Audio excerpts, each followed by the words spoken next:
Sekalian gue juga ingin ngucapin terima kasih terhadap semua komentar yang udah lu sempetin untuk ditulis di kolom komentar ya. Termasuk buat lu yang dengan penuh semangat menghujat gua. Gua senang nih ya, ada yang nyebut gua sotoy, ada yang menyebut gua tukang provokasi, ada yang bilang omongan gua nggak bermutu, bahkan ada yang gua inget banget ada yang bilang, daripada dengerin podcast gua mendingan ngebersihin kloset katanya gitu. Berarti gua baik dong ya, membuat lu termotivasi ngebersihin kloset lu yang mungkin udah berbulan-bulan nggak dibersihin.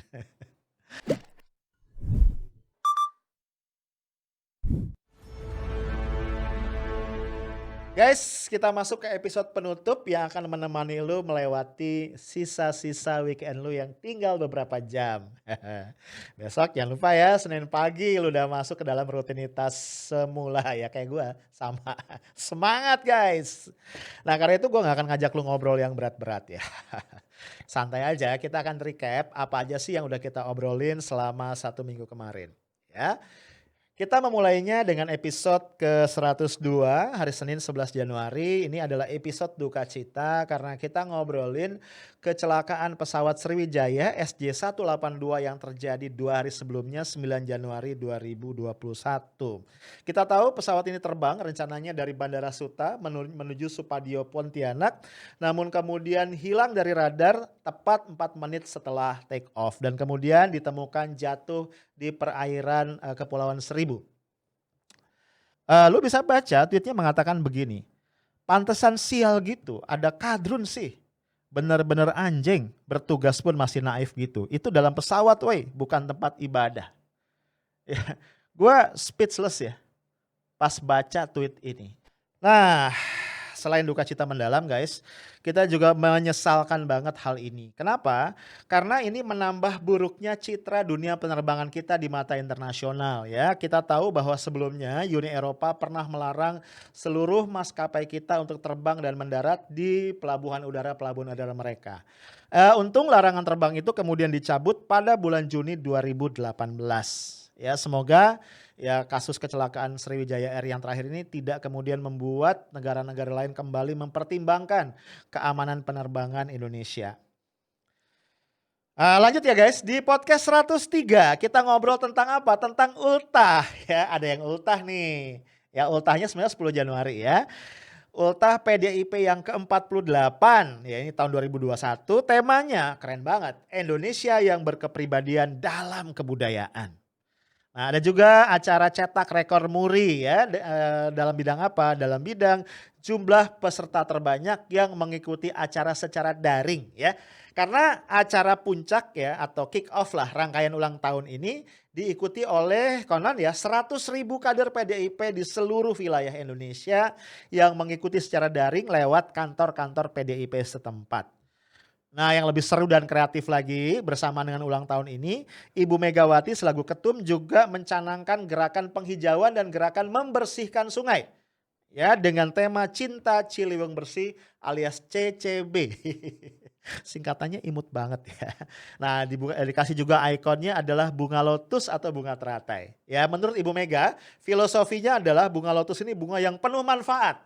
Sehingga diharapkan kemudian kader-kader PDIP membangun dirinya menjadi sosok yang bermanfaat luas bagi masyarakat di sekitarnya. Akan jauh lebih epic ya dan jauh lebih meaningful jika dalam HUT kali ini Bu Mega sebagai ketum yang juga masih merupakan center of gravitation ya di dalam organisasi PDIP itu mencanangkan gerakan membersihkan negara dari korupsi dimulai dari PDIP. Nah, cuma waktu itu kita kritisi juga ya Bu Mega ini kenapa kok tidak sekaligus mencanangkan gerakan membersihkan negara dari korupsi dimulai dari PDIP. Ya kenapa begitu? Karena bagaimanapun tidak bisa dinafikan ya guys, PDIP masih punya PR ya dalam konteks ini membersihkan partainya dari kader-kadernya yang korup. Sampai hari ini ya kader PDIP Harun Masiku belum ketemu, belum jelas juntrungannya dan kasusnya Juliari juga masih ada di KPK. Nah, gue bayangin ya, kalau misalnya PDIP itu mendorong KPK menjatuhkan hukuman maksimal, hukuman mati kepada Juliari, itu bisa membuat masyarakat punya kesan positif. Wah, ternyata PDIP benar-benar tidak melindungi kader-kadernya yang korup. Nah, lanjut lagi di podcast 104 ya, kita ngobrol tentang dibekukannya rekening pribadi dari putri-putri HRS, Habib Rizik Syihab, pasca pembubaran FPI tanggal 30 Desember 2020 yang lalu. Jadi yang dibekukan juga bukan cuman rekeningnya FPI, tapi juga rekening keluarga HRS dan rekening orang-orang yang ditengarai punya kaitan dengan FPI. Terus dia analisis nih ya dari hasil riset dan pengamatan dia, orang yang sudah punya niat atau pola pikir untuk jadi militan atau radikal itu biasanya coba-coba. Dia akan masuk ke banyak organisasi dan kemudian akhirnya menetap di organisasi yang paling militan dan paling radikal dalam pertimbangan dia. Dan yang kita prihatin adalah ternyata pembekuan rekening ini masih terus berlanjut. Sampai beberapa hari yang lalu total sudah 87 rekening yang diblokir oleh PPATK. Nah guys, terkait dengan tindakan PPATK ini ada yang khawatir nih ya. Di berbagai grup pertemanan beredar, ada yang mengkhawatirkan bahwa langkah PPATK yang dianggap sembrono ini bisa menjadi pemicu atau menjadi bumerang ya, karena memicu masyarakat jadi khawatir ya, keamanan menyimpan dana di rekening bank. Ya karena tadi itu ya, tiba-tiba aja tuh bisa dibekukan dan kerap tidak diberikan alasan pembekuan yang jelas. Nah guys, di podcast yang sama kita juga mengulas ya pendapat dari pengamat sekaligus peneliti terorisme berkebangsaan Amerika Serikat namanya Sidney Jones yang dia mengkritisi nih, dia mengatakan penyematan sebutan teroris atau organisasi teroris kepada FPI itu tidak tepat ya. Apa alasannya? Karena dia bilang begini. Justru memang ya, dia bilang memang ada beberapa nama dalam daftar teroris pemerintah ya, daftar teroris yang dikeluarkan pemerintah itu yang memang terkait ya, mungkin anggota FPI atau mantan anggota FPI. Tapi menurut Sidney Jones, orang-orang ini justru sudah dikeluarkan dari FPI karena FPI menganggap mereka ini terlampau radikal dan gak cocok dengan garis perjuangannya FPI. Dan Sidney Jones juga mengatakan orang-orang yang ada dalam daftar teroris itu ada juga yang sebelumnya jadi anggota Pemuda Muhammadiyah, ada yang jadi anggota Jamaah Tabligh, jadi anggota organisasi-organisasi yang lain, bahkan parpol. Ya kan? Jadi kalau logikanya ada anggota FPI yang kemudian jadi teroris dikait-kaitkan sama organisasinya, apa kabar yang tadinya adalah anggota organisasi yang lain? Ya, bahkan Sidney Jones juga dengan tegas mengatakan orang-orang yang memang dari awal itu punya pola pikir yang radikal dan militan itu biasanya coba-coba ya masuk ke banyak organisasi dan akhirnya dia memilih organisasi yang paling radikal untuk tempat dia bernaung. Oke, lanjut ya, podcast 105 ya. Di podcast ini kita masih ngelanjutin ngobrol tentang kontroversi belusukannya Bu Risma ya. Gue emang bikin beberapa podcast tentang itu. Nah, di sini kita bahas tentang Ibu Risma yang belusukannya dilaporkan Gus Yassin ke Polda, tapi kemudian laporannya ditolak ya. Gus Yassin mengatakan ini kebohongan publik ya. Nah juga di situ kita bahas bagaimana Bu Risma kemudian mengendorse agar ada 5 tunawisma di Jakarta yang dipekerjakan oleh anak perusahaan PT PP Persero. Nah kita bahas di situ tuh ini melanggar prosedur nggak gitu ya, ini menimbulkan masalah baru nggak, termasuk ya mungkin adalah potensi kecemburuan sosial ya dari orang-orang lain yang belum dapat pekerjaan. Nah, ini ada 5 orang kok diistimewakan ya. Tentunya ke depan perlu langkah-langkah yang lebih konkret dan sistematis guys dari Bu Risma ya. Karena kalau sekedar menyurati KPK ya, menggandeng KPK gitu ya untuk mengawasi segala macam, itu pendahulu Risma ya Juliari Peter Batubara sudah melakukan itu. Oke, yang juga menarik ya dalam masih di podcast yang sama dalam konteks pencegahan korupsi bansos agar tidak terjadi lagi. Ini Bu Risma mengambil langkah yang kurang lebih sama dengan langkah pendahulunya Juliari Batubara. Ya, Bu Risma menggandeng KPK, ya, minta bantuan KPK dan lembaga-lembaga penegak hukum lainnya untuk apa? Untuk membantu mengawasi agar tidak ada penyimpangan dalam penyaluran bansos oleh Kementerian Sosial. Nah, ini yang gue bilang persis sama. Karena Pak Juliari juga melakukan hal yang sama, menggandeng KPK. Bahkan dia minta agar diingatkan. Ternyata ya korupsi juga. So poin gue adalah kayaknya Bu Risma tuh gak cukup sekedar mencontoh langkahnya Pak Juliari menggandeng KPK. Perlu perubahan yang sangat mendasar di internal Kemensos. Nah, Bu Risma perlu fokus nih ya, agar kebocoran-kebocoran yang sama atau mirip ya atau serupa tidak berulang lagi di masa yang akan datang. Nah, podcast 106 ya, ini kita mulai ngomongin kick off program vaksinasi COVID-19. Ya, di mana kita tahu Pak Jokowi menerima suntikan pertama dari Profesor Abdul Muthalib ya, Wakil Ketua Tim dokter kepresidenan. Tentu saja resistensi yang muncul dari publik ya, ini nggak boleh ditafsirkan bahwa masyarakat itu secara mutlak menolak divaksin. Apalagi sampai dipolitisir nih, seolah-olah ada kelompok-kelompok, ya biasanya ditujukan ke kelompok oposisi, yang ingin menggagalkan program vaksinasi COVID-19 yang dicanangkan oleh pemerintah. Tentu nggak ke situ. Nah, yang menarik di podcast ini juga gua angkat atau kita diskusikan ada satu polling di Twitter ya. Twitternya Mas Pio 5. Gue lupa ya, dari 3.000 sekian ya orang yang udah mengisi polling itu. Waktu itu ada 92% yang tidak percaya bahwa Pak Jokowi disuntik dengan Sinovac. Kacau ya emang netizen ya, kacau. Ini si Mas Pio nih bikin polling yang enggak. Ntar gue mau bikin polling kalau habis gue divaksin. Percayakah Anda bahwa Bang Arif disuntik vaksin Sinovac? Oke, lanjut ya, podcast 107 ya. Ini masih urusannya penyuntikan perdana ya, seremoni penyuntikan perdana vaksin Sinovac. Kali ini fokus kita tentang resistensi dari berbagai kelompok masyarakat termasuk tenaga kesehatan, juga Ripka Ciptaning, anggota dewan ya resisten ya terhadap atau menolak penyuntikan vaksin tadi dengan berbagai alasan.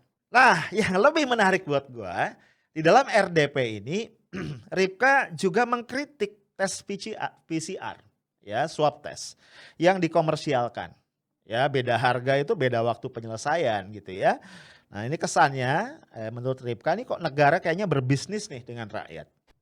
Nah, kita juga ngebahas di podcast ini kontroversi nih, pernyataan dari Wakil Menteri Hukum dan Hak Asasi Manusia kita yang juga guru besar di Fakultas Hukum UGM, Pak Edward Harris, yang mengatakan rakyat yang menolak untuk disuntik vaksin COVID-19 itu bisa dipidana 1 tahun penjara dan atau denda 100 juta rupiah. Aduh, kacau. Nah, statement ini kemudian dikritik ya, bahkan dikecam oleh banyak pihak. Mulai dari pakar hukum kesehatan, oleh aktivis HAM ya Pak Natalius Pigai misalnya.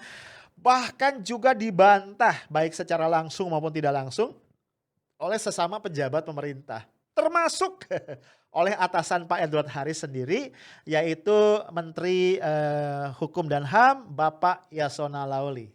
Dibantah langsung. Pak Yasona bilang nggak ada itu hukuman pidana. Kalaupun ada hukuman itu paling banter hukuman administratif ya, sekedar untuk mendorong masyarakat agar mau divaksin. Komentar gue cuma satu, ini kok pemerintah ini keseringan nggak kompak ya. Bahkan terakhir ya itu gue denger ya Menteri Kesehatan pun membantah itu dan mengatakan bahwa Pak Edward Harris sudah ditegur. Kacau ya, kacau. Oke, di podcast 108, tadi 107 ya, di 108 masih kita lanjutin tuh, kelanjutan huru hara penyuntikan vaksin Sinovac. Di sini fokus kita tentang kelakuan selebornya Raffi Ahmad ya. Kita tahu ya di Rabu pagi 13 Januari Raffi ini satu kloter bersama Pak Presiden Jokowi menjadi orang-orang pertama yang mendapat suntikan vaksin Sinovac ya untuk mencegah COVID-19 ya. Nah, kenapa Raffi dipilih ya? Konon alasannya adalah Raffi ini mewakili unsur masyarakat milenial. Apalagi Raffi ini kan punya follower ya yang begitu banyak sehingga diharapkan dia bisa menginfluence, dia bisa menjadi role model untuk anak-anak muda. Walaupun ada satu viewer gue yang komplain, anak muda doi udah jadi bapak tahu kayak gitu. Minimal lebih muda dari gue lah. Ya, nah Raffi ini disorot ya guys, lo tahu ya karena malamnya dia langsung ikut private party di rumahnya Ricardo Gelael di kawasan Prapanca, Kebayoran Baru ya. Itu ada private party, ultahnya Sean Gelael kalau gua nggak salah ya. Lalu ada beredar tuh ya tangkapan layar, foto dempet-dempetan dengan istrinya, dengan Anya Geraldine, dengan apa Sean Gelael, juga ada Gading Martin di situ ya. Terus beredar. Walaupun di akunnya Anya Geraldine dan beberapa artis yang hadir udah dihapus tuh ya. Buat gua penjelasan Raffi ini kerasa banget dibuat-buat ya. Ngadi-ngadi ya. Dan gak akurat ya. Kenapa? Karena semua story kekisruhan ini berawal tadi kan dari foto yang diunggah oleh siapa tadi? Anya Geraldine ya. Foto yang dempet-dempet itu loh ya. Itu kalau kita lihat fotonya, itu bukan foto orang lagi makan. Emang foto orang lagi pose buat difoto, niat. Nah, yang bikin rame, lebih runyam adalah ternyata kemudian di party itu teridentifikasi dalam kurung terciduk ya. Ini mungkin hadir juga Pak Ahok nih ya, alias Basuki Cahayapurnama yang sekarang menjadi komut Pertamina ya. Jadi rame kan? Jadi rame. Sampai Dokter Tirta juga ikut nimbrung. Dia bilang, aduh nih kalau gini nih jadi nuansanya politis. Sebenarnya sih bukan masalah politis-politisan ya guys ya. Sebenarnya adalah persoalan adalah equality before the law ya. Karena Raffi ini cuma ditegur doang ya. Sementara dalam kasus yang sama kerumunan ya itu Habib Rizik Syihab langsung dikriminalkan, dipolisikan dan bahkan ditangkap ya. Sampai sekarang belum dibebaskan. Itulah namanya manusia ya. Podcast 109. Aduh, ini terus terang ya, sepanjang sejarah gue bikin podcast. Podcast 109 ini salah satu podcast gue yang paling berat. Ya, di samping tadi podcast 102 yang mengawali minggu kemarin ya. Kenapa podcast 109 ini paling berat? Again, ini adalah podcast edisi Duka Cita. Di podcast 109 ya, yang baru 2 hari yang lalu ya, hari Sabtu. Hari Jumat ya, hari Jumat. Kita ngebahas bencana banjir besar parah, kayaknya sampai sekarang belum surut-surut banget ya, yang melanda sebagian besar kawasan di Provinsi Kalimantan Selatan. Kalau gua nggak salah itu yang paling parah adalah di Kabupaten Banjar dan Kabupaten Tanah Laut. Nah kemudian juga gua ngebahas di situ, kita ngobrol tentang gempa yang berturut-turut melanda Majene di Sulawesi Barat. Di saat-saat kita butuh persatuan yang kokoh menghadapi kondisi yang berat ini, justru bangsa kita sedang dihadapkan pada kondisi keterbelahan masyarakat yang sangat tajam. Sampai saat ini, ya dengan prihatin gue harus mengatakan, kita belum melihat adanya upaya-upaya serius dari pemerintah, dari pihak yang berkuasa untuk mengatasi atau setidaknya meminimalisir keterbelahan itu. Nah guys, memang bencana alam itu di luar kuasa kita ya. Tapi beberapa bencana, terutama bencana banjir misalnya yang memang mendominasi bencana alam di tahun 2020 yang lalu, itu juga ada andil kesalahan tangan manusia dalam mengubah bentang alam. Ya, kita tahu bahwa lahan di Kalimantan itu yang sebelumnya dipenuhi oleh hutan lebat yang kita banggakan, yang menjadi paru-paru dunia, itu pelan tapi pasti, bukan pelan juga sih ya, cepat tapi pasti menyusut. Kenapa? Karena dikonversi menjadi lahan perkebunan kelapa sawit dan juga lahan pertambangan. Ya, lo bisa lihat ya di layar seperti apa perubahan dari bentang lahan tersebut.